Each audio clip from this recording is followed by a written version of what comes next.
7번 문제. 다음은 보건교사가 두 자녀를 둔 동료 교사와 대화한 내용이다. 작성만 따라서 서술하시오. 아동관한 내용이죠. 선생님 이제 출산휴가를 마치셨군요. 예, 그동안 별거 없으셨지요? 저는 차라리 출근하는 게 덜 힘든 것 같아요. 동생이 생기고 나니 미나가 저를 너무 힘들게 해요. 미나가 지금 몇 살인가요? 25개월 됐고 출산휴가를 마쳤다고 하니까 이제 아기가 지금 저 영아가 우리 신생 영아라 그러죠? 영아가 하나 있는 거죠. 뭐 그게 뭔데요? 미나에게 배변 훈련을 시키는 것도 힘든데 25개월 동생이 태어나는 미나가 변했어요. 미나가 어떻게 변했나요? 제가 동생을 안고 있으면 자기도 안아달라고 때렸어요. 제가 동생 젖병을 물고 누워서 맘만 먹는다고 하고 아기처럼 말하기도 해요. 동생이 태어나서 미나가 스트레스를 받는군요. 그래서 이제 여기 7번 문제도 옛날에 기출되었던 문제하고 유사한 문제 중에 하나예요. 또 이미 아동간호학의 국시에서는 나왔던 문제들이에요. 그러니까 국시를 자꾸만 우리가 훑어보자고 하는 것이 출제하는 사람 입장은 현실을 잘 생각 안 하세요. 이런 얘기를 정말로 잘 나누지도 않을 텐데 문제를 잘 만드시는 거죠. 그렇죠? 자, 그래서 물어보는 것은 작성 방법 따라 서술을 해보래요. 프로이드의 심리성적 발달 이론에 근거했을 때 미나는 어느 단계에 해당되는지 지금 25개월이죠. 그러면 뭐죠? 유아에 해당이 되는 건가요? 네? 예, 그래서 유아. 근데 프로이드의 유아의 단계에 대해서는 이제 어떤 단계인지 설명을 하고 배변 훈련과 성격 형성과의 관계를 배변 훈련과 성격 형성과의 관계를 프로이드의 심리성적 발달 이론에 근거해서 제시를 하고요. 미출친 미나의 행동에서 나타나는 심리적 방어 기제의 명칭하고 그 개념을 제시해 보는 거예요. 자, 그래서 지금 물어본 거 어느 단계에 있냐? 그 다음에 배변 훈련, 성격과의 관계를 발달 이론에 근거해서 쓰고 그다음에 방어 기제의 명칭, 개념 갖다가 서술하는 거죠. 지금 이게 5점짜리 문제일 거예요. 5가지 지금 물어본 거죠. 그러면 이제 이걸 가지고서 답을 만들어 보면 되겠죠. 일단 25개월. 요 시기를 우리가 유아 시기죠. 그래서 프로이드는 이 시기를 갖다가 뭐라고 얘기를 했어요? 학문기라고 얘기를 했죠. 그래서 학문기 본능의 행동의 동기, 성적 본능의 심리적 에너지가 몸의 한 부분에서 다른 부분으로 옮겨감에 따라 5단계를 거친다고 주장하는 프로이드의 이론에서 봤을 때 미나는 25개월로 학문기에 해당이 되고 그때 거기부터가 이제 본격적이죠. 요 시기는 뭐예요? 대소변을 갖다가 보유해서 간략근 사용을 하기 시작을 하죠.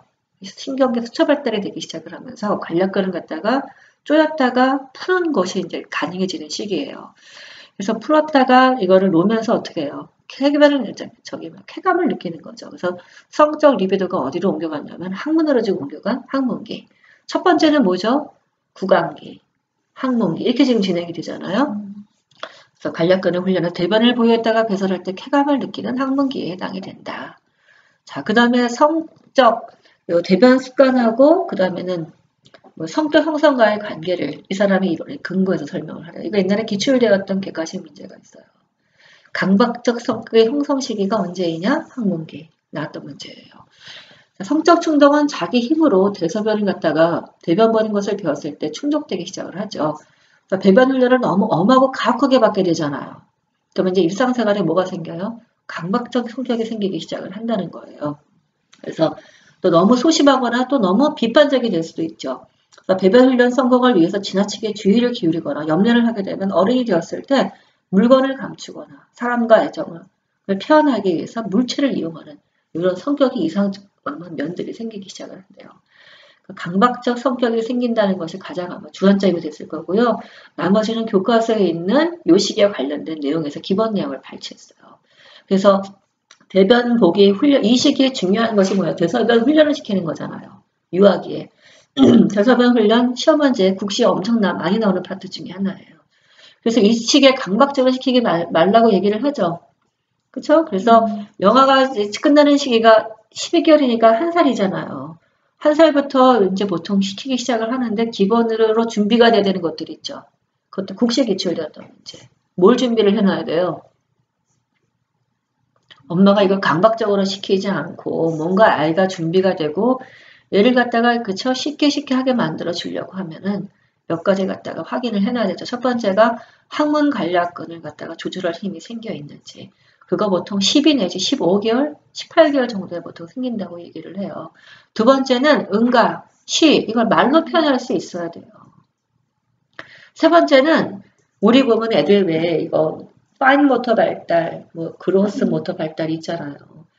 응가가 내려올 때 손을 바지를 내려가지고 걸어서 거기까지 가서 앉을 수 있어야 돼요.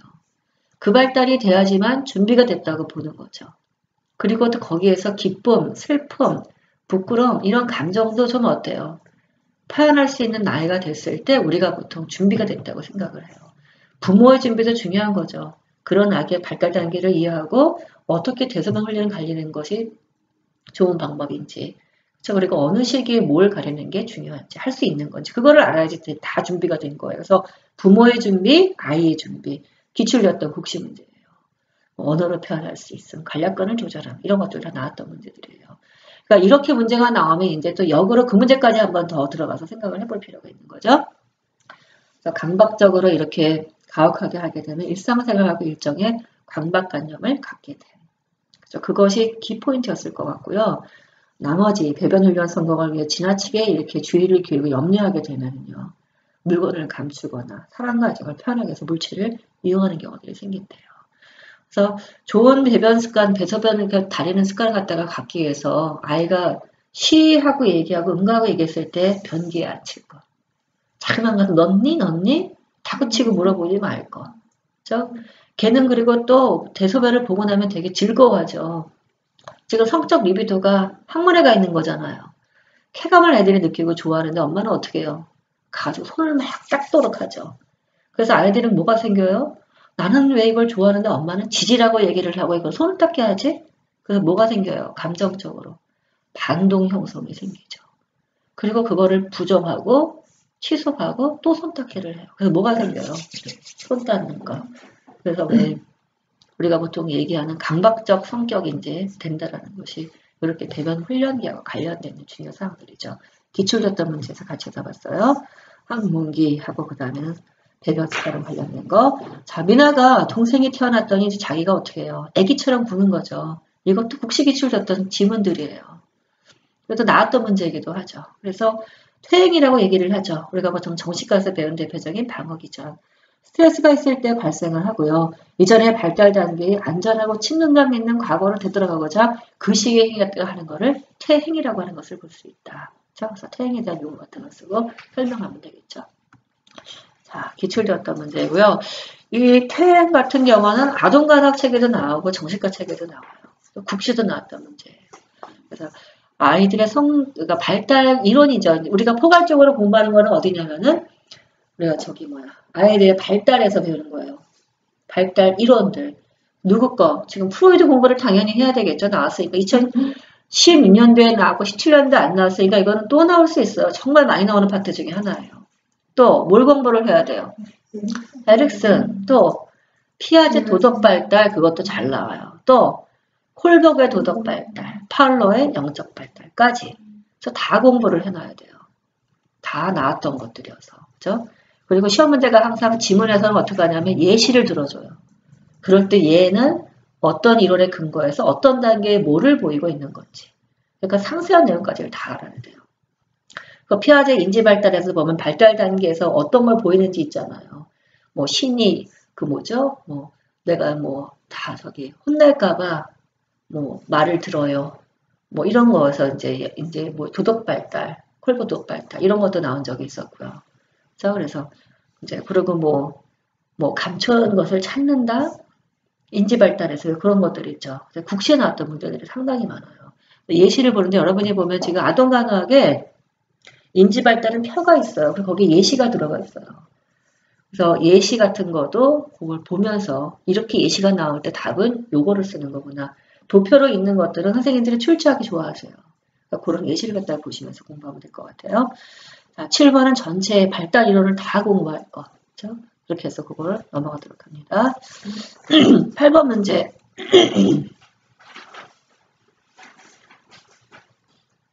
무슨 문제가 하나 8번. 무슨 문제가 하나 빠진 것 같은데? 아닌가? 다 봤나요, 우리가? 7번도 봤죠? 예. 8번. 다음은 보건교사가 중요 우울 장애로 진단받은 수지와 상담한 내용의 일부이다. 수지의 증상에 대한 인지행동 치료 관점에서 파악한 내용을 작성 방법 따라서 논하시라는 문제이죠. 앞에서 기출을 들었던 2해년도의 문제에 뭐가 있었냐면은 그거예요. 포스트 트라우마틱 신드롬 있었죠. 그죠? 그거 나왔던 해인데 그 다음에 이제 맨 마지막 문제로 우울 장애에 대한 걸 물어봤어요. 중요 우울 장애. 보건교사 수지야 기분이 어떠니? 매일 모든 게 슬프고 우울해요. 학교 오기도 싫고 하루하루 생활에 재미가 없고 흥미도 없어요. 가장 힘든 게 뭔지 이야기해 줄 수 있을까? 잘 못 자는 거예요. 학교 오면 짜증이 나고 피곤하고 밥맛도 없고 몸무게도 많이 빠졌어요. 언제부터 그랬어? 중학교 때부터 그랬던 적이 있었어요. 중학교 때 그런 적이 있었어요. 그때 병원에서 우울증이라고 이미 진단을 받았네요. 약도 먹었는데 최근에 다시 우울하고 불안해졌어요. 무슨 일 있었니? 영어 시험을 망쳤어요. 속상했겠구나. 영어 시험을 망쳤을 때 수지는 어떤 생각이 들었어? 남은 과목들도 모두 망칠 거라는 생각이 들었어요. 그렇구나. 수지를 힘들게 하는 게 또 뭐지? 제가 봉소풍 가는 걸 엄청 기대를 했거든요. 기대를 많이 했겠구나. 그런데 제가 소풍 갈 때마다 비가 오는 거예요. 비가 오는 건 전부 제 탓이라고 생각을 해요. 그런 생각을 할 때 기분이 안 좋았겠네. 네, 속상하고 우울했어요. 이제부터 선생님과 함께 기분 나쁘게 하는 부정적인 생각들을 긍정적인 생각으로 바꾸는 연습을 할 거야. 그런 게 있어요? 해가지고 이제 지문을 주고 정신질환의 진단 및 통계 편람 DSM-5를 이제는 봐야 돼요. 교과서가 변한 거는 거기에 맞춰서 공부를 해야 되고요. DSM-5에 의한 수지의 중요 우울장애 증상 4가지를 대화문에서 찾아갖고서 끄집어내래요. 앞에 있던 우리가 포스트 트라우마틱 신드롬도 이런 문제였었잖아요. 그렇죠? 두 번째, 백의 인지 치료 관점에서 백이라는 학자는 인지 치료를 갖다가 제시했던 학자이죠. 그러니까 우리가 우울증 장애를 갖다 하는데 우울증 장애를 치료하는데 뭐를 하는 거예요? 이 사람의 인지가 왜곡된 걸 찾아서 그거를 바꿔주는 거예요. 왜냐면은 왜 자기 탓에 이게 비가 왔다고 생각을 하는 거야. 그것도 인지의 왜곡이잖아요. 그래서 이제 인지 치료 관점에서 수지의 인지적 왜곡이 있는 2가지를 위 대합을 찾아보고 명칭을 각각 제시를 하고요. 그러면 인지 왜곡도 정신과 교과서에 있거든요. 인지 왜곡 여러 가지가 있어요. 그중에서 거기서 찾아서 맞는 명칭을 제시를 해주고 앨리스라는 학자는 또 합리적 정서행동 치료를 갖다가 제시를 했죠. 앨리스의 합리적 정서행동 치료. 즉 합리적이라는 거는 뭐예요? 인지에 문제가 있어서 그거를 잘못 인지를 하는 거예요. 왜곡이 된 거죠. 그걸 어떻게 바꿔요? 합리적으로. 왜 너가 이렇게 해가지고서 비가 와서 초풍을 못 갔다고 생각을 하니 이거 합리적으로 그쵸 바꿔주고 그렇게 해서 어때요? 인지적 왜곡을 수정해줘서 정서 행동을 갖다가 같이 해서 우울증에 대한 거를 치료해 나가자는 게 지금 뭐냐면은 앨리스의 A, B, C, D, E 모형인 거예요. 그래서 위 대화문에서 그거를 찾아가지고 나타난 수지의 비합리적인 신념이 뭐가 있냐. 그러니까 잘못된 신념 체계를 갖고 있다라는 거죠. 그거 갖다가 바꿔줘야 되겠고 이 모형에 적용해서 A, B, C까지 요소를 각각 제시를 하고요. 이거를 서론, 본론, 결론의 형식에 맞게끔 해가지고 글을 쓰래요. 전체 20줄이라고 말씀드렸죠. 맨 끝에 문제. 전체 20줄 중에서 앞에 있는 거 2-3개는 서론, 맨 끝에 있는 3-4개는 결론. 그렇죠? 서론하고 결론은 뭐를 써요? 지문에 있는 것을 갖다가 그거를 요약 정리를 해줘요. 그렇죠? 그러고 난 다음에 이제 중요한 내용은 다 뭐예요? 위에 물어본 건 다 본론에 들어가주면 되는 거예요. 그 답들은. 자, 그래서 일단 DSM-5에 의한 중요 우울장애 증상 4가지를 대합해서 찾아보래요. 옛날 같은 경우는 시험 문제가 우울증의 증상 몇 가지를 쓰라 이렇게 문제가 나왔었어요. 지금은 지문에서 녹아든 거여서 그걸 찾아보는 거죠. 그래서 사실은 암기를 제가 많이 하는 것보다는 전반적인 틀을 가지고 보고서 이해를 해가지고서 찾아내는 능력을 기르는 게 사실은 모의고사의 가장 중요한 점이 아닌가 생각이 들어요. 자, 그래서 일단은 서론 파트에서 우리나라 청소년 우울증 발생이 어느 정도인지, 뭐가 문제가 되는지, 청소년의 우울증은 뭐가 문제가 돼요? 자살로 들어가는 게이시라고 얘기를 하잖아요. 그래서 우리가 청소년 우울에 대한 것을 갖다가 중요하게 지금 바라보고 있는 거죠. 자, 그래서 수지가 보이는 증상 중에서 DSM-5에 근거한 우울장애로 진단할 수 있는 것이 어떤 것이 있는가 지금 쓰라고 그랬죠? 찾아서 보면 그 아이가 말한 것 중에 매일 모든 게 슬프고 우울해요. 우울증의 지금 증상 중에 하나. 하루 생활에 재미가 없고 흥미도 없어요. 그 다음에 불면과 피곤을 호소해요. 이런 걸 봤을 때 우리가 보통 우울장애로 진단할 수 있죠. 거기 지금 보면은 몸무게가 많이 빠졌어요? 그게 진단 기준에 딱 지금 들어가진 않아요.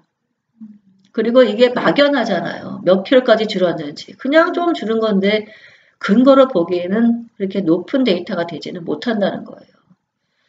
자, 그래서 그렇게 하고 인지치료학자인 백이라는 사람은 사람이 우리가 느끼는 인지하고가 감정과 행동은 객관적인 현실보다는 주관적인 현상에 의해서 결정된다고 봤던 사람이고요. 현상을 제대로 지각하지 못하거나 사실 또는 그 의미를 왜곡해서 받아들이는 인지적인 오류를 갖는다고 보았어요. 수지는 인지적 오류 중에서 이제 뭐가 있다고 설명을 하고 싶은 거죠. 뭐요? 영어 시험을 망쳤는데 보지도 않는 다른 과목도 망칠 거라고 생각하는 이런 인지적인 오류. 그렇죠? 이거를 뭐라 그래요? 과잉 일반화라는 왜곡이 있다고 보는 거예요. 그래서 과잉 일반화는 한 가지 사건을 근거로 여러 가지 결론을 유도하는 거. 이거 많이 하지 않나요? 나는 맨날 이러면 뭐 이래. 다른 것도 이래. 이렇게 생각하는 거. 과잉 일반화라고 얘기를 해요. 또 제가 소풍 갈 때마다 비가 온다며 상관없는 사실을 자신과 관련시켜 생각하는 뭐가 있어요? 개인화가 지금 있는 거죠. 그런 인지적인 오류가 지금 발견된 거죠. 2개 썼어요. 우울증 치료를 위해서 앨리스는 합리적으로 이런 정서 행동 치료를 갖다가 적용을 하자. 그죠? 이게 지금 합리적으로 갖고 있는 인지적 왜곡을 찾아내가지고서 정서 행동을 바꾸자는 거죠. 그러면 우울증이 치료가 될 수 있다고 보는 게 이 사람 이론이에요. 이 이론은 선행하는 사건이 비합리적인 심령을 일으켜요. 선행하는 사건이 있었죠? 그게 뭐가 생겼어요? 나한테 합리적이지 않은 신념을 만들어 놓은 거예요. 다시 이거를 심리적인 문제에 영향 준다는 것이다. 수지의 예를 보면 수지는 선행하는 사건인 영어 시험을 망친 것으로 다른 과목 시험도 망칠 것이라는 비합리적 신념이 생겼죠. 그 결과 우울하고 불안한 거예요. 또 소풍 갈 때마다 비가 온다는 뭐가 있어요? 선행적인 경험이 지금 있는 거죠. 비가 오는 건 모두 다 내 탓이라고 생각하는 비합리적인 신념을 일으켰고 그 결과 속상하고 우울하다는 이런 지금 관계성이 있는 거죠. 그러면 A, B, C, D까지는 A, B, C까지는 된 거죠. 뭐가 있어요? A가 선행하는 경험이나 어떤 경험이 있어요. B는 그래서 뭐가 생겼어요? 비합리적인 신념이 생겼죠. 그래서 뭐가 생겼어요? 우울하고 불안해하는 그쵸? 이런 증상들이 생긴 거예요. 그러면 이제 D를 통해서 어떻게 해요? 아니야. 네가 그래서 이렇게 되는 거 이거 아니거든? 우리가 어떻게 해요? 적극적인 디스퓨트, 논쟁을 하는 거예요. 이거는 비합리적인 거야. 그 신념은 잘못되게 만들어진 거야. 신념을 교정을 하는 거예요. 뭘 통해서? 적극적인 논박을 통해서. 그래서 그게 아니다. 그래서 논박을 해가지고서 달성될 수 있다고 보는 거예요. D. 그렇죠? 그러면 이제 E는 뭐겠어요? 이펙트겠죠. 우울증은 이렇게 증상적인 각종 검사를 통해서 진단하고 이들의 인지적인 문제를 확인하고 인식시키고 적극적인 논박과 치료를 통해서 치료할 수 있다고 보는 것이 이 이론인 것을 볼 수가 있죠. 그래서 거기 지금 도표에 보면 A, B, C, D, E가 나오잖아요. 아까 A가 뭐? 선행하는 사건과 경험들이 있어. 그래서 이 사람은 뭐가 생겼어요? 비합리적인 신념이 생긴 거죠. 그게 뭘 준 거예요? 심리적인 문제인 우울증을 일으킨 거예요. 그 우리는 어떻게 해줘야 돼요? 비합리적인 신념을 논박을 통해서 바꿔야 되겠죠. 교정을 해줘요. 그렇게 해서 뭐를 봐요? 우울증에서 벗어나시게끔 도와주는 거죠. 그게 지금 AS의 합리적 정서행동 치료의 A, B, C, D, E 모형인 거예요. 이 모형 참 합리적이죠. 참 합리적이라는 생각이 들어요. 참 잘 만들었다는 생각이 들더라고요. 자, 이렇게 해서 기출이었던 마지막 문제까지 해서 같이 해서 봤어요. 이렇게 풀어보면 풀리죠. 네. 이런 문제를 자그마한 기출했던 문제 갖고 연습을 해나가는 거예요. 중요하게 물어보는 답들은 다 어디 넣냐면은 중간에 본론 파트에 다 넣어요. 순서대로.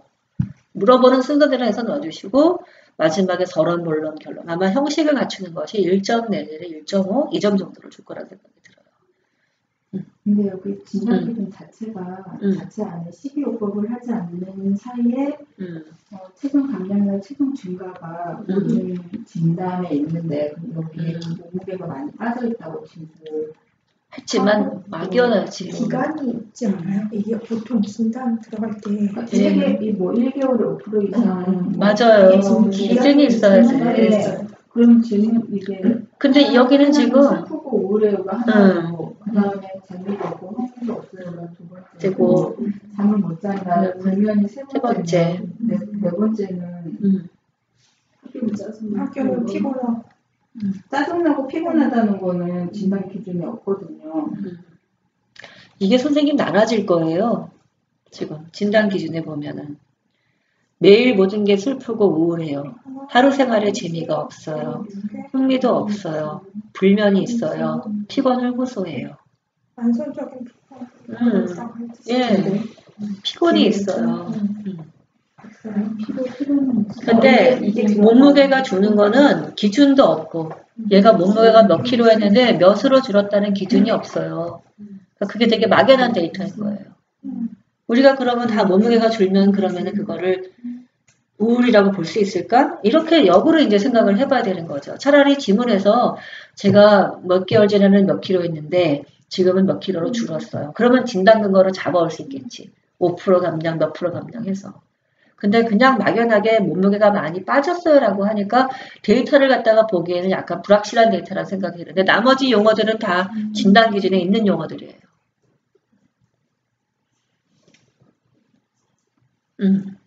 그래서 그걸 가지고서 지문에서 끄집어서 내용 갖다가 제시를 하면 될 것 같아요. 근데 뭐 우리가 생각하기에는 그렇지만 선생님들이 만든 실제 답안에 몸무게가 빠졌어요를 넣을 수도 있을 거예요. 근데 만이라는 저런 불확실한 주관적 단어를 가지고 객관화해가지고 우울증 진단으로 쓰기에는 너무 빼기 약해요. D가. 몇 킬로인데 몇 킬로로 빠졌다고 차라리 얘기를 했으면 일종의 그런 것이 이 문제를 낼 때 의도했던 함정 같은 게 아닐까? 저는 그 생각이 들더라고요. 그래서 그거를 진단 기준에 넣고 싶었으면 분명히 이렇게 넣었을 거예요. 뭐 지난달에는 몇 킬로였는데 지금은 몇 킬로다. 그럼 또 우리는 열심히 계산해서 몇 프로 이게 감량인지 확인을 했겠죠. 막연하게 체중이 줄었다 이건 아니거든요. 그래서 그거는 그렇게 생각을 하면 될 것 같아요. 또 질문. 참 문제 잘 냈죠. 그래도. 이거는 거의 실생활 경험에서 쓰는 그런 걸로 쓰는.